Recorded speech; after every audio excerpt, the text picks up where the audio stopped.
Jaya Radha Madhava Jaya Kunja Bihari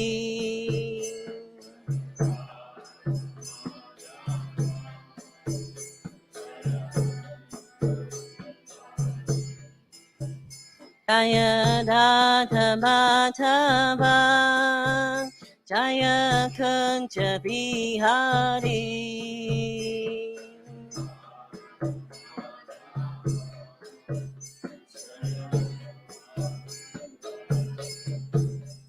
Jaya Gopi Jana Vallabha Jaya Girivardhari Jaya Girivardhari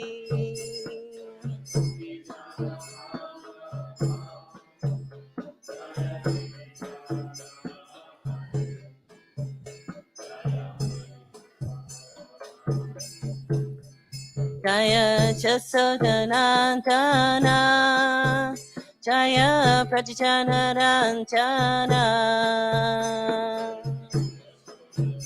Jana Jaya Pratijana Ranjana Jaya Jasodhanandana Jaya Pratijana Ranjana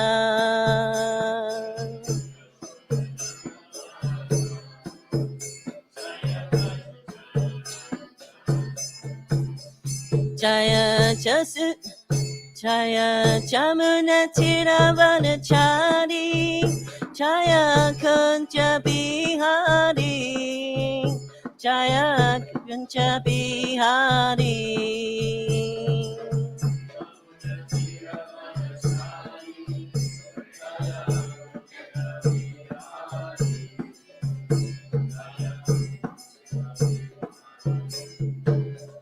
Jaya Prabhupada Jaya Prabhupada Prabhupada Jaya Prabhupada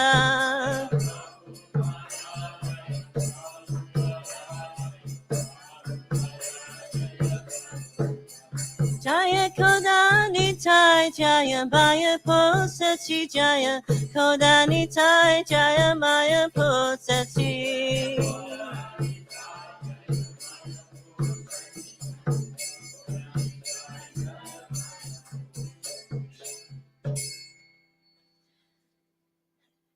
Srila Prabhupada Ki Jai, Isgone Guru Ki Jai, Nitai Gaur Premanandi.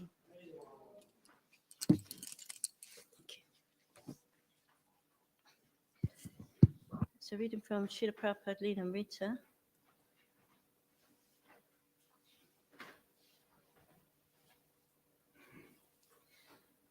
Chapter entitled in Every Town and Village. These devotees Prabhupada saw knew little of Krishna consciousness. The devotees had come to Australia originally.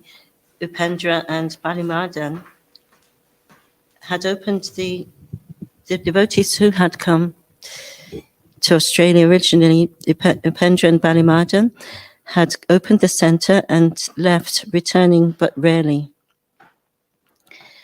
Thus, an entire temple of inexperienced devotees had virtually been left on its own. Since none of the Sydney devotees could lecture well, the daily classes had consisted of readings from Prabhupada's abridged Bhagavad Gita, as it is, the only book they had. Yet their firm faith in Prabhupada compensated for their lack of training. They accepted him as a pure devotee directly in touch with God, and they accepted his books as truth and Krishna as the Supreme Personality of Godhead. But many practical things they did not know, such as how to cook, lecture, and worship the deities. They knew Prabhupada wanted them to chant Hare Krishna publicly and distribute Bhakti Godhead magazines to the people of Sydney, and this they did daily. Despite frequent arrests, they continued with their Sankirtan. Sincerity they had, they only lacked training. Vaibhavi Devi Dasi. Prabhupada installed the deities of Radha and Krishna and initiated disciples on the same day. The initiations came first. He initiated everyone in the temple, anyone who was there, even one boy who had just joined that week and had only come across Krishna consciousness the week before, and people who weren't living in the temple, just anyone who was there and somehow serving. He wanted Krishna consciousness to be established in Australia, so he just initiated everybody. He gave first and second initiations at the same time because, having installed the deities, there had to be some Brahmins. But we didn't know anything. We weren't even ready. The altar wasn't finished. Prabhupada explained to me that we had to string flowers for a garland. The deity was supposed to wear one. I was running up and down the street trying to find some flowers and get some thread and make a garland. Same with the sacred thread. There were no sacred threads. Prabhupada gave the men a sacred thread at Brahmin initiation, but no one really knew what it was. So I had to run and buy some string. And while Prabhupada was initiating people, I was sitting there in the arena making sacred threads, copying the one that Balimadhan had taken off himself. I made 5 of them, and I was next. After the sacrifice and after I came out of Prabhupada's room, where he'd given me the Gayatri mantra, the other devotee said, "You're a Brahmin now, so you have to have a sacred thread too." They told me to make one for myself, which I didn't because someone told me later that a woman wasn't supposed to wear one. We just didn't know much. Srila Prabhupada ki jai.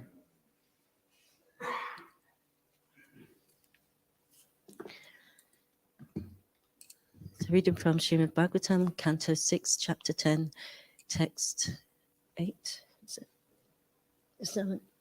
7 and 8. So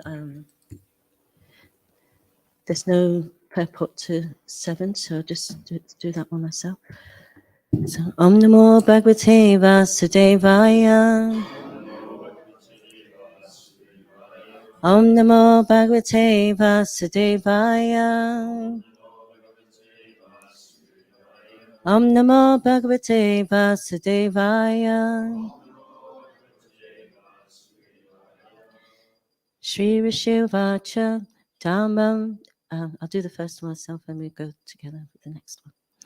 Dhammam Vajshrotu Kamena Yuyam Me Pratyudarita Deshava Priyam Atmanam Chachantam Sanchajamyaham. Translation. The great sage Dadichi said, "Just to hear from you about religious principles, I refuse to offer my body at your request. Now, although my body is extremely dear to me, I must give it up for your better purposes, since I know that it will leave me today or tomorrow." So please respond. The text 8. Yodru Venat Mananata Nadamam Na Yashapuman Iheta Bhuta Dayaya Sashochasta Vardayapi Yodruvenat Mananata Nadamam Na Yashapuman Iheta Bhuta Dayaya Sasyochasta Vardayapi Yodruvenat Mananata Nadamam Na Yashapuman Iheta Bhuta Jayaya Sasuchasta Varayapi.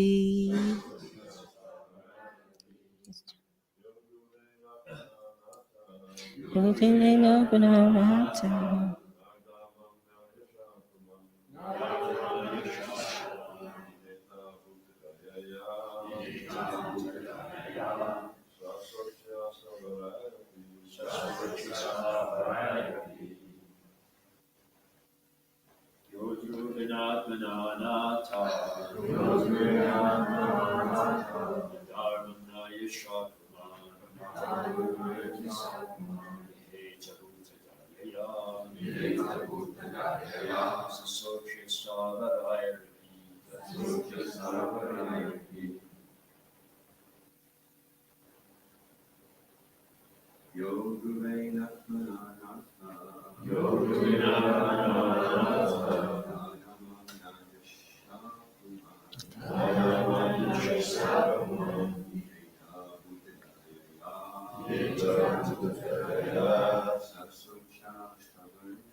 Yeah, anyone who Adruvena, impermanent. Atmana, by the body. Nata, O Lords. Na, not. Dharmam, religious principles. Na, not. Yasha, fame. Puman, a person. Iheta, endeavors for. Bhutadaya, by mercy for the living beings. Sa, that person. Sochya, pitiable. Stavarai, by the immobile creatures. Api, even. Translation. Srila Prabhupada ki jai. O demigods, one who has no compassion for humanity in its suffering and does not sacrifice his impermanent body for the higher causes of religious principles or eternal glory is certainly pitied even by the immovable beings. In this regard, a very exalted example was set by Lord Chaitanya Mahaprabhu and the 6 Goswamis of Vrindavan. Concerning Sri Chaitanya Mahaprabhu, it is said in Srimad Bhagavatam 11.5.34, Chakva Sadustyaja Surepsita Rajya Lakshmin Dharmishtita Arya Prachasa Yad Agad Aranyam Maya Migram Dayata Yepsitam Anvadavat Vande Maham Purusha Te Charanarvindam. We offer our respectful obeisances unto the lotus feet of the Lord, upon whom one should always meditate. He left his household alive, leaving aside his eternal consort, whom even the denizens of heaven adore. He went into the forest to deliver the fallen souls, who are put into illusion by material energy. To accept sannyas means to commit civil suicide, but sannyas is compulsory at least for every Brahmin, every first-class human being. Sri Chaitanya Mahaprabhu had a very young and beautiful wife and a very affectionate mother. Indeed, the affectionate dealings of his family members were so pleasing that even the demigods could not expect such happiness at home. Nevertheless, the deliverance of all the fallen souls of the world, Sri Chaitanya Mahaprabhu took for the deliverance of all the fallen souls of the world, Sri Chaitanya Mahaprabhu took sannyas and left home when he was only 24 years old. He lived a very strict life as a sannyasi, refusing all bodily comforts. Similarly, his disciples, the 6 Goswamis, were ministers who held exalted positions in society, but they also left everything to join the movement of Sri Chaitanya Mahaprabhu. Srinivasacharya says, Chakva Chunam Ashesha Mandala Pati Trenim Sada Chabat Bhutva Dina Ganesha Kurunaya Kopina Kantashrito. These Goswamis left their very comfortable lives as ministers, zamindars, and learned scholars and joined Sri Chaitanya Mahaprabhu's movement just to show mercy to the fallen souls of the world. Dina Ganesha Ko karunaya. Accepting very humble lives as mendicants, wearing no more than loincloths and torn quilts, kopina kanta. They lived in Vrindavan and followed Sri Chaitanya Mahaprabhu's order to excavate Vrindavan's lost glories. Similarly, everyone else with a material comfortable condition in this world should join the Krishna consciousness movement to elevate the fallen souls. The words Bhuta Dayaya, Maya Mrigan, Daita Yepsitam, and Dina Ganeshako Karunaya all convey the same sense.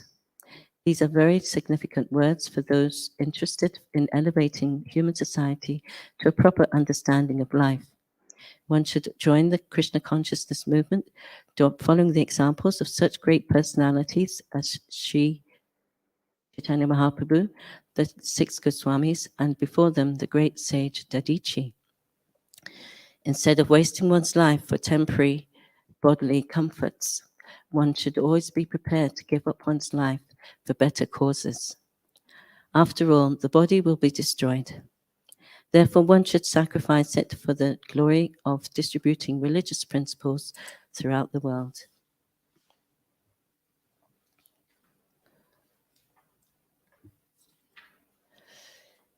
Srila Prabhupada ki jai.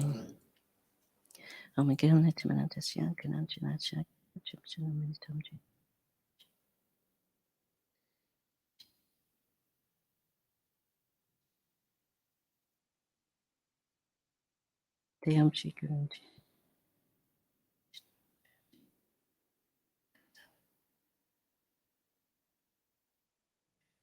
Tam Savtutam Pranijana Saitam Krishna Daytana Devans Krishna Panamsa Kanalanta Shri Krishna Vanchakapachubs Chakripa Sindhu Bhayavacham Patitanam Pavanebhyo Vaishnavebhyo Namo Namaha Jai Shri Krishna Chaitanya Prabhu Nityananda Shri Dvaita Gadadhara Shiva Sadi Gaur Bhaktavinda Hare Krishna Krishna Krishna Hare Hare Hare Rama Rama Rama Hare Hare.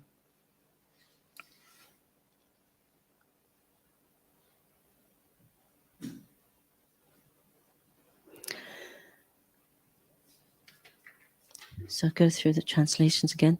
The great sage Dadichi said, just to hear from you about religious principles, I refuse to offer my body at your request. Now, although my body is extremely dear to me, I must give it up for your better purposes, since I know that it will leave me today or tomorrow. O demigods, one who has no compassion for humanity in its suffering and does not sacrifice his impermanent body for the higher causes of religious principles or eternal glory, is certainly pitied even by the immovable beings.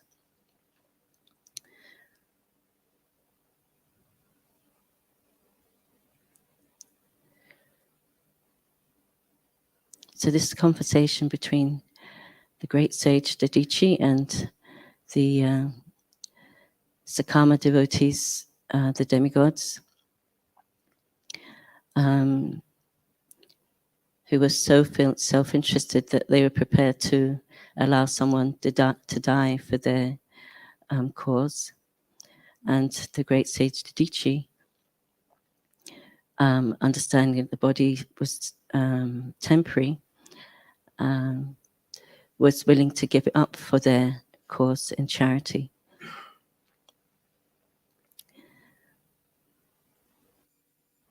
So he was acknowledged that he was the spiritual being, not the body. And so he was conscious that his original nature was Satchitananda, eternally in knowledge and bliss, and wasn't dependent on the body for this purpose, for his existence in that way.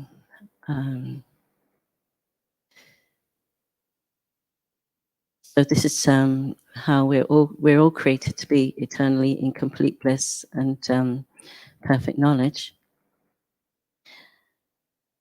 And our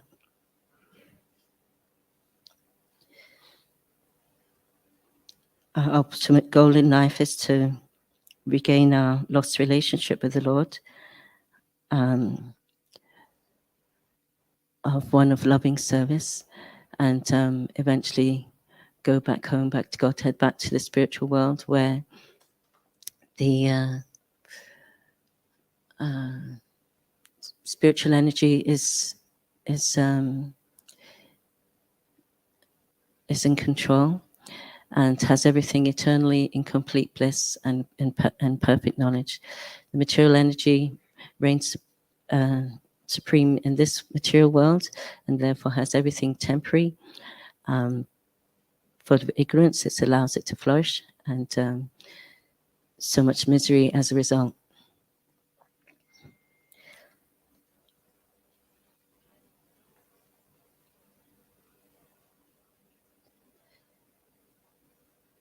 So it's incumbent on the Krishna conscious movement that Srila Prabhupada established that people make the best use of this human form of life and be successful in this goal. So therefore, for the sake of the Lord, for following his order, and for the sake of the fallen souls of this world, the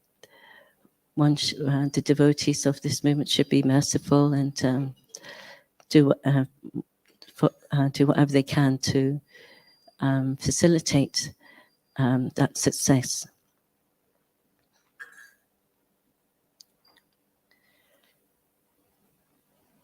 So it's talking about Didichi willing to sacrifice his body, but and Sri Chaitanya Mahaprabhu taking sannyas and leaving a very comfortable, ideal householder life behind, just for this noble cause. Also, the 6 Goswamis.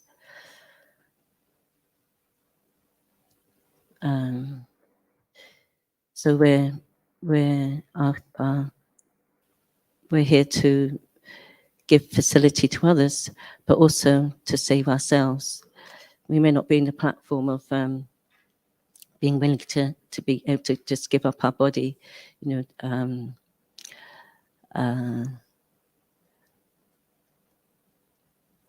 we shouldn't be prepared to do so artificially either. One should protect it as much as possible so that it can be used in the Lord's service.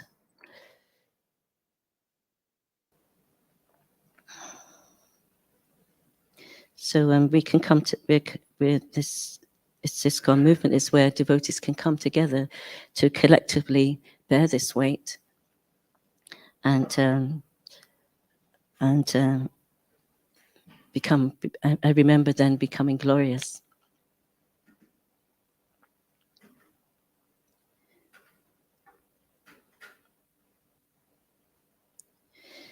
Sri Chaitanya Mahaprabhu, he said that the Vaishnava movement is made of 3 things: Jivadoya, compassion to all living beings; Namaruchi, a taste for chanting the holy name of Krishna; and Vaishnava Seva, service to the Vaishnavas.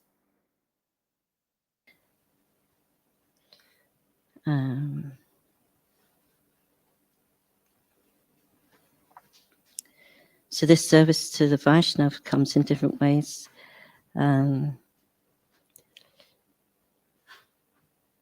Because the devotees have physical and mental needs, and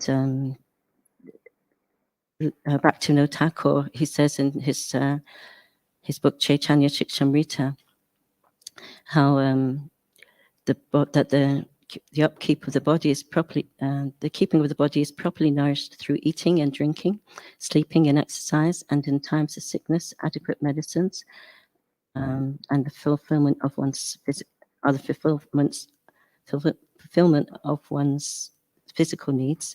And mental needs includes elevation of the mind through art and literature, music, charity, social position, and so on. So he also writes, if a person does not follow these rules, he cannot pass through life smoothly. By not taking care of these needs, the mind will be dominated by simple thoughts and atheistic attitudes. Finally, men will become no more better than a beast. Therefore, these bodily and mental rules are very necessary for success in human life. So, our duty, if we're assisting devotees, is to be able to identify another's needs, interests, concerns, expectations, and in a practical way, deal with them so that they can stay on the spiritual path. This means we have to become expert in time, place, and circumstance, because the opposite can be true. The opposite can happen, where a person can feel neglected, vulnerable, maybe even fearful due to that lack of care.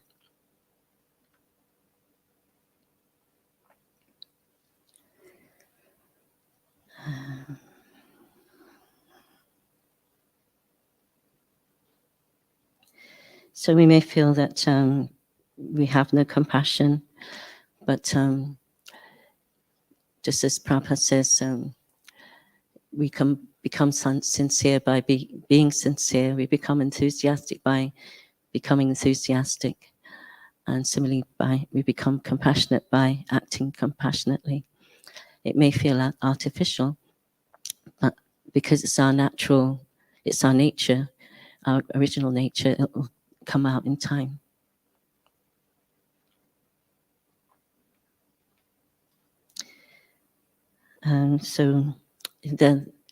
But first of all, we have to be compassionate to ourselves. So if it's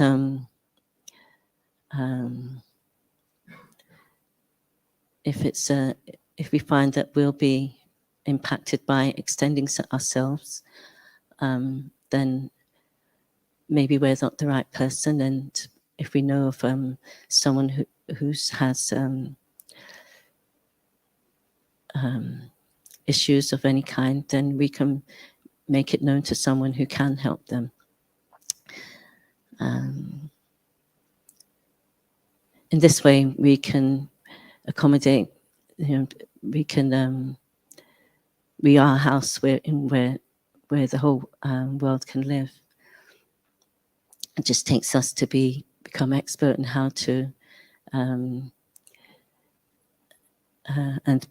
to be personal, basically, how to practice what's taught in the Srimad Bhagavatam and Krishna's example in the Bhagavad Gita, to be able to extend that help to others. Otherwise, we can. It's unfortunately, it's been said that we've got a very personal philosophy, but we can be the most impersonal, and we can accuse other societies or religions of being impersonal, but they can be seen as more personal than us at times. So it's very important for us to keep this in mind, so that we can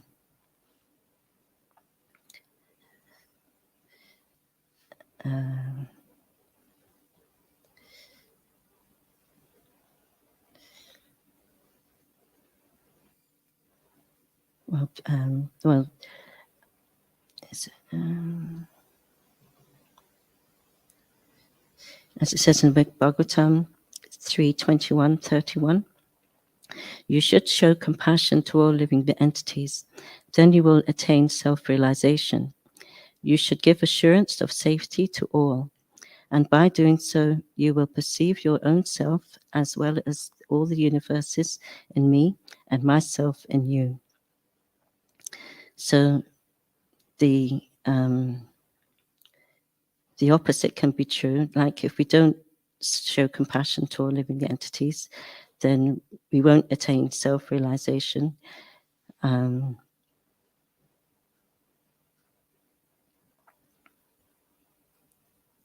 we won't be able to perceive our own self, as well as all the universes in Krishna and Krishna within ourselves.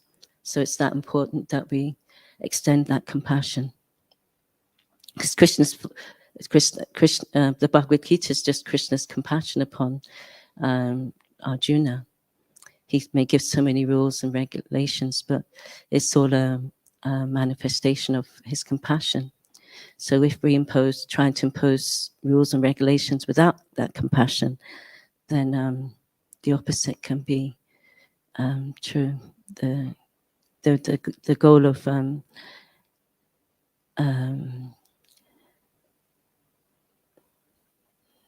helping someone know themselves to be not this body but spirit soul and an eternal, and they have a loving eternal relationship with Krishna, it can actually cut them off and diminish their faith, so that to the point where they don't want anything to do with this philosophy, having had a negative experience and the practice.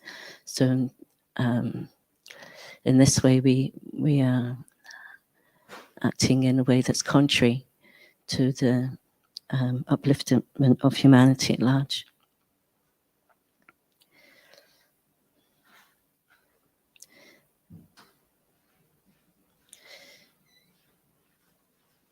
So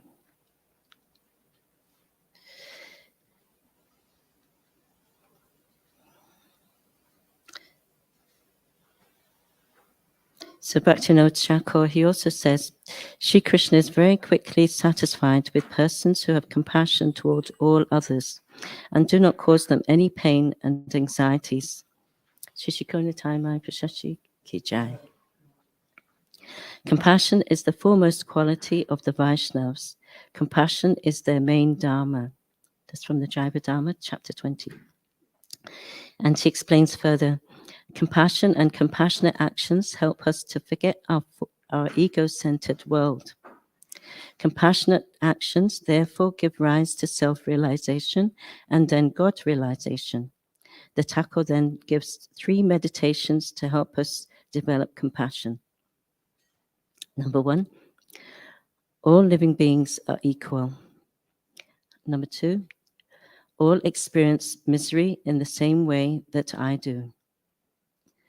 Number 3, if I want to help them, I will have to make a determined effort and take concrete measures to help others and eradicate their misery. So in order to do this, we need a strong spiritual sound vibration, sound spiritual foundation,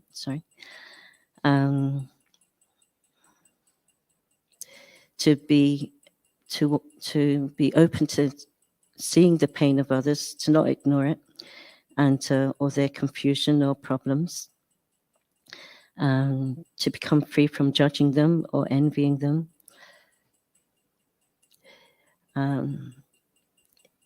Small-mindedness won't help us, but we have to see ourselves and others from Krishna's point of view.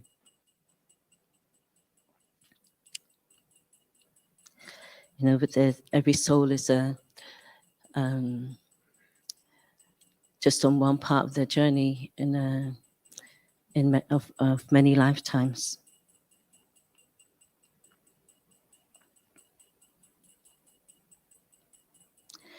So we can, if we understand that nothing happens by chance and Krishna's arrangement is behind everything, then we can consider that anyone who we come across, we should be offering that shelter and compassion according to time, place, and circumstance.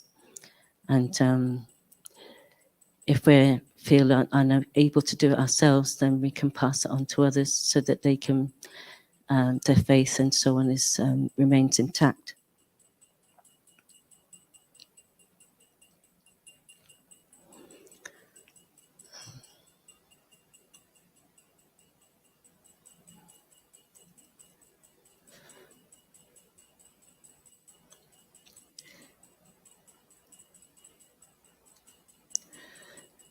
So I'll stop there if there's any questions or comments.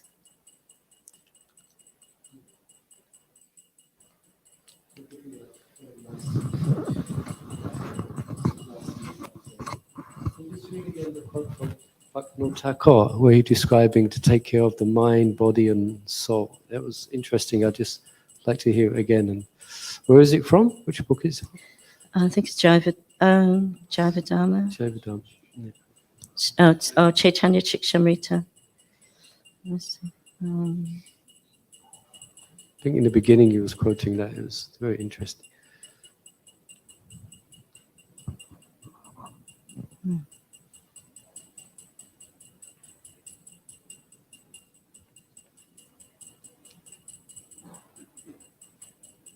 Oh yeah, Chaitanya Shikshamrita.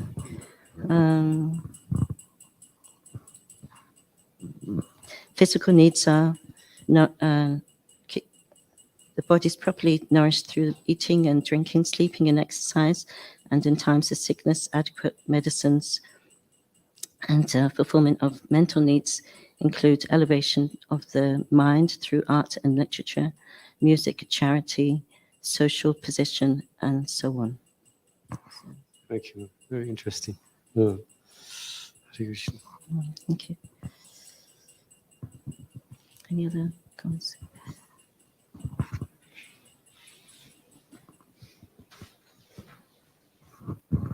Srila Prabhupada in this verse and in the purport reminds us of like the heroic renunciation of Dadichi and of Lord Chaitanya and of the six Goswamis, all of whom were like highly respected.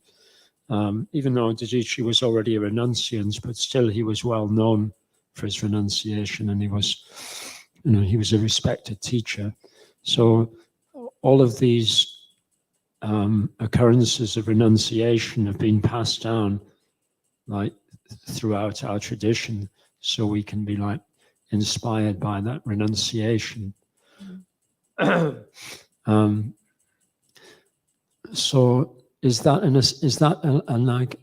a necessary aspect of renunciation that it's advertised so that others can be inspired by it?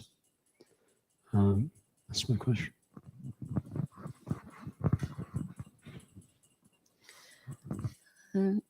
Yeah, everything in the Bhagavatam is for as given us examples for us to follow, and we can only do so according to the best of our ability and according to our realization at the time. It's not encouraged to go beyond our realization and or to hold back. The path, if we want to progress, then we have to always be endeavoring in some way. So it comes. He's able to do this by his understanding that he's not attached. He's not attached to even his body, and because it said how he focused the mind completely on the Lord, so that he was even aware that the body had finished.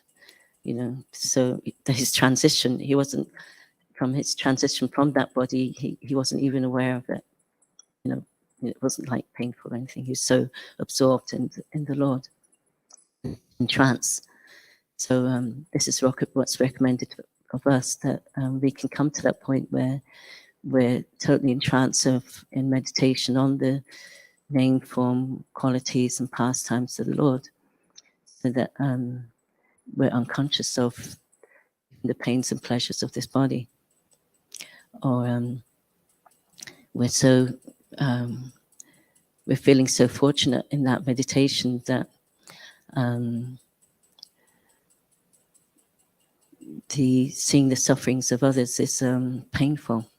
That's the pain to see the suffering of others. So they'll do anything to relieve that suffering. It's like I heard Bhakti-tirtha Maharaj. He's always encouraging his disciples to go the extra mile. to help people. So, yeah, and then when we find we do, then there's so much reciprocation there. Just like it's just like when you distribute a book and you see someone give Lakshmi and take the book, then there's a thrill there that this person is may have diverted their path from hell, but just by that activity, such a powerful effect is there. So similarly, when we are compassionate to someone, it stills their faith and their gratitude and feeling of care and that someone has their ultimate welfare at heart. They become your friend for life. Whereas if we, instead of showing compassion and just impose rules and regulations, then we've lost them. Because I know for myself, in my maturity, then trying to lay down the rules, then they become distant from you, and you don't know why. So you can't really get close to know their heart and how they're really feeling, so that you can judge according to time, place, and circumstance. Actually, help them. Whereas if we may feel that they deserve it, don't deserve it, according to our estimation, but to maintain Krishna's point of view that he wants every single living being back with him, then to extend that Krishna's compassion. And then we'll see how, with that attention, they can make so much advancement, more than they would have done without that show of compassion. This is known that someone who's very slow in their advancement would can make a lot more quick advancement if they had more association. So that's why Prabhupada says one is an illusion if one thinks one can advance without association of the devotees. If one is an illusion, if one thinks one can advance without the association of devotees. So we're in hallucination if we think someone can advance without a sadhu sangha. Does that answer your question?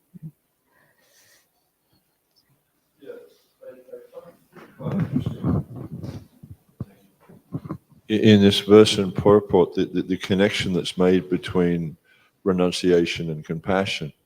And we see, Prabhupada's quoting the examples of Sri Chaitanya Mahaprabhu and also the six Goswamis, and their renunciation manifested in the form of taking sannyas.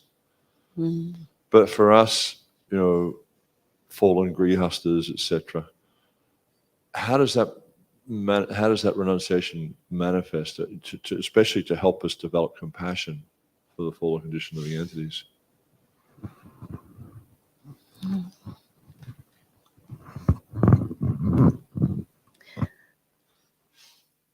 Well, one example comes to mind where, when the householder's cooking a meal, he goes out of his house and he's supposed to say, "Is anyone hungry? Is anyone hungry? Is anyone hungry?"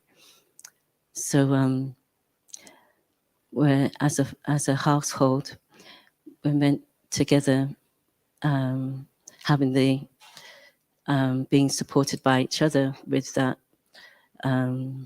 with such relationships of intimacy and affection and that those loving exchanges that are there within the household, then it should be that we come to a point where we have that same love and affection for others, the rest of Krishna's family too.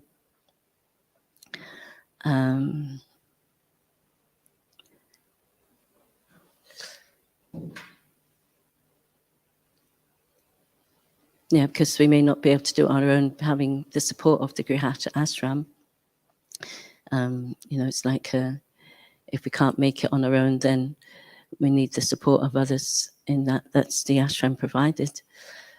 So with that support, we can maybe do as much as a sannyasi or as a renunciant. Yeah, maybe if not more, because the sannyasi and renunciant are usually quite distant, whereas a grihastha can have closer relationships with others, and in this way be a very strong leader or mentor or an example others can look up to. Does that? I'm sure there's other things could be said, but does that answer it to some degree? Was there anything you'd like to? It does to some extent. Also, another interesting facet of renunciation, and we see that also the Dichi is demonstrating this here, is to give up the false sense of proprietorship. Because as long as we have this concept that this is mine for me to enjoy, my family, whatever, then we're not going to be very charitable in our disposition. We're going to be quite miserly. And so that's at least for a grihastha, that's an important element of renunciation, is to give up this false sense of proprietorship. Yeah. And understand that everything ultimately belongs to Krishna, and therefore, because it belongs to him, I should use it to serve him, not to serve myself. Yeah, because sometimes we can be caught up with, well, what about me? Something. So, yeah. So, well,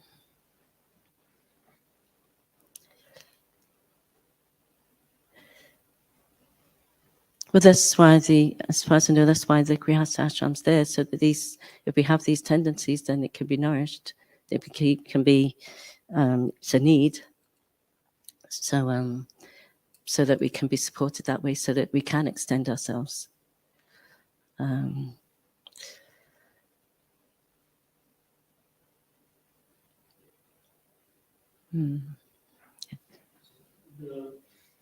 fourth chapter of Bhagavatam, Srimad gives a list in this section, which is describing the different kinds of sacrifices.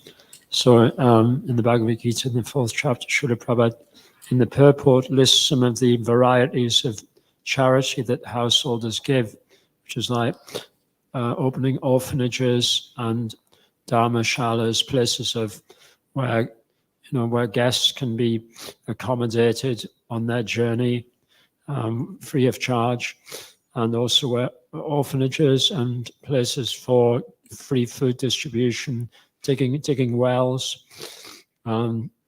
So, and it's really to ensure that there's a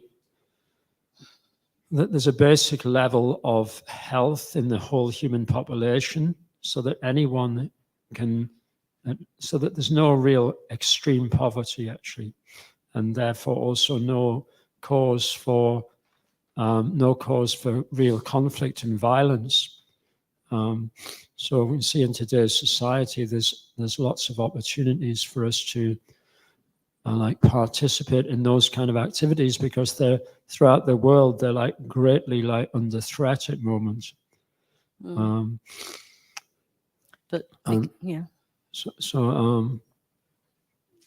But as you said, unless we have a strong spiritual practice, then we won't be able to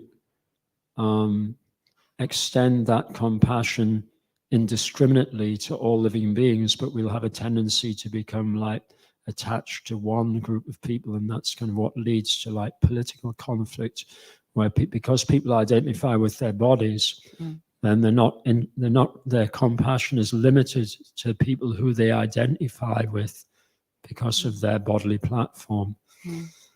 So I think like Krishna consciousness has got that because we're based very strongly in like the universal spiritual identity, and we've got like answers to like many of the like unsolved economic and political crises. Like just wherever, whichever country you're in the world, everyone's just absorbed in how they can be compassionate, you know. But actually, the solutions are very simple. If you extend the compassion to all living beings, then it's just like, then it's just then there's no real kind of conflict of interest, and then it's really just like it's just a logistical exercise then as to how you're going to organize it. So that's why when Maharaj Yudhishthira and Maharaj Parikshit were ruling the planet, you know, they were able to bring about like abundance and peace because they didn't have that discrimination of thinking that it was only their family, their nation, their gender, or their whatever that was like that should be considered first. They weren't thinking that their family should be first, and it was like the whole world was their concern. As far as I understand, that peace and prosperity that was there was due to their piety. You know, they weren't performing sinful activity, and they were pure devotees of the Lord, so that's why peace and prosperity reigned. So now we've got war and scarcity because of the impiety of the leaders and not giving Krishna, not having Krishna consciousness in the education of the populace. You know, they can be compassionate, but their show of compassion can be in the mode of ignorance, in the mode of passion, and even in the mode of goodness, it be tinged. Whereas, when we kind of give free food distribution, it's prasadam. It's not just ordinary food, and so this will help them raise their level of consciousness, so that they can accommodate the necessity for these things, rather than being so like having a bodily self-centered outlook. And also, you know, there's that story of how His Holiness Radhanath Maharaj, he was approached at an airport by a very, very irate environmentalist who accused him of doing nothing for the environment. And she educated him and that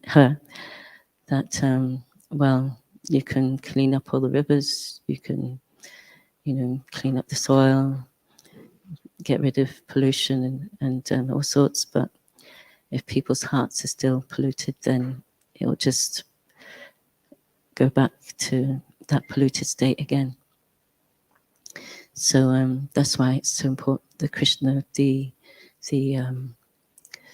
mission of the Krishna conscious Lord Chaitanya's mission is of the utmost importance. That the hearts can be purified with it, so that they can accept these even moral principles. It's like the panacea for all ills. So, and just as by his piety, Lord Maharaj Yudhishthira was able to rule and have all the citizens happy. Then by our piety, by our devotion to Krishna,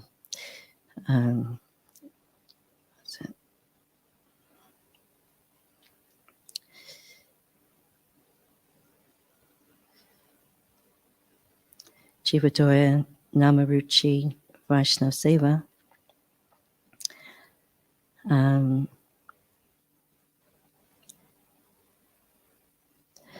then we can bring about that peace and prosperity too. And it won't come in any other way, as far as my understanding goes. No other way, no other way, no other way. No matter how charitable you are, this is the real charity. That's what's the Bhagavatam is. In the previous chapter, it was all about protection and Krishna consciousness. Here it's about renunciation. So we've been given the highest, and so this is what we're meant to share. And we'll be selling ourselves short and selling other people short if we give anything less. I mean, but also this, we can't just say, you've got to be Krishna conscious, otherwise you're going to go to hell. It's just we've got to become expert in seeing where a person is at, and like I said, their needs, interests, and concerns and expectations, so we can take them from where they are to where we are. It's not going to happen in one big jump, and it takes effort. It takes a sacrifice on our part to go that extra mile. But when we do, it makes it a lot. It makes that. It makes things a lot easier, actually. Whereas if we're just trying to,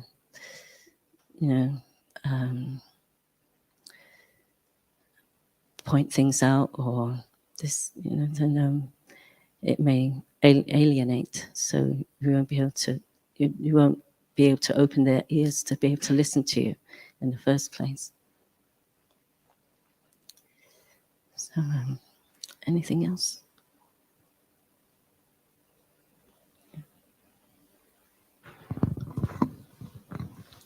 Hare Krishna, thank you very much for a nice class. Just was reminded about something that Radhanath Swami says in relationship to this topic. You're saying that it's kind of giving like a little warning and a reminder that in the name of Krishna conscious philosophy, we should not lose basic human decency. And that we should be guarding against this individually and collectively. And that it can happen. Yeah, Prabhupada said that we should be perfect ladies and gentlemen. Yeah, and then we're relating people on their level so that they can at least see that we're worth listening to and worthy of association. We've got to prove ourselves to us, even though we may have the highest philosophy. We've got to still prove ourselves to be worthy of listening to, being listened to by our character.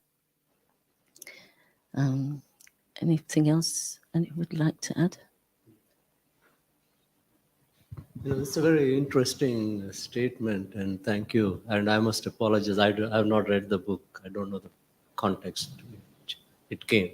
But however, I, looking at the real examples, I'm not clear how compassion is related to sacrifices of the body, because sacrificing impermanent body is a lifestyle change, and compassion is a value.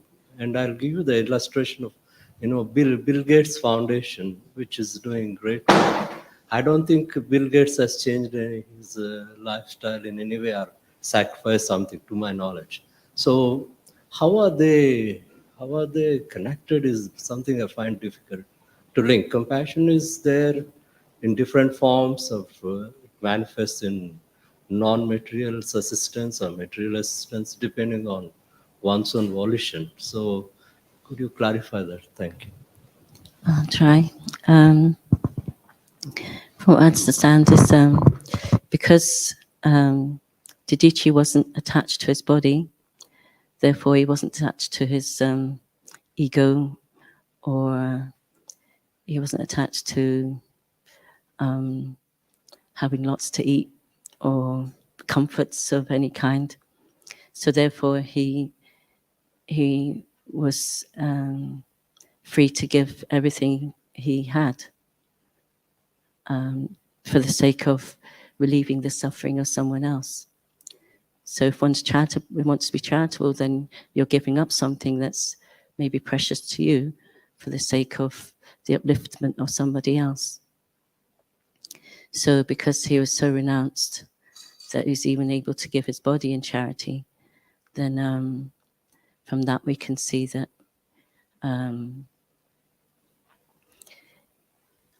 he was totally renounced on a high level of renunciation. The person you mentioned, I doubt that he has that. He's in the same category with so much wealth and one more. Then it's more the opposite, and putting on maybe just a show of being charitable, because it will nourish his, it would be a form of self-aggrandizement rather than genuine charitable, generally wanted to see the welfare of others uplifted. If he really wanted to know, then there's so many other people he could listen to, even in the mundane field. But because maybe motivations are there, so he's not renounced, can't be considered renounced. Okay. Also, this kind of what is being spoken in this verse, it kind of applies to different times and circumstances. It's a great mystic yogi. We can see it in Bhagavatam, for them changing bodies from one to another. Shiva's wife changed her body, and etc. It's kind of different times. But as we can see from Prabhupada's purports, is not interpreting, that anybody should give up their body, sacrifice their body in the current times and circumstances. It's referring about giving one's life to Krishna and giving one's life to serve this mission, share Krishna consciousness, uplift others. And there is nothing about sacrificing one's body in Krishna service, a part of working hard and serving and etc. Yeah, we have the contrast of the demigods who are so self-interested, they're so attached to their heavenly delights and comforts that they're prepared to accept that kind of charity, but they've chosen someone who's renounced anyway, and they knew that he'd easily agree to their desire, so they chose him. But still, it doesn't look good on them that they were willing to go that far to protect themselves, basically.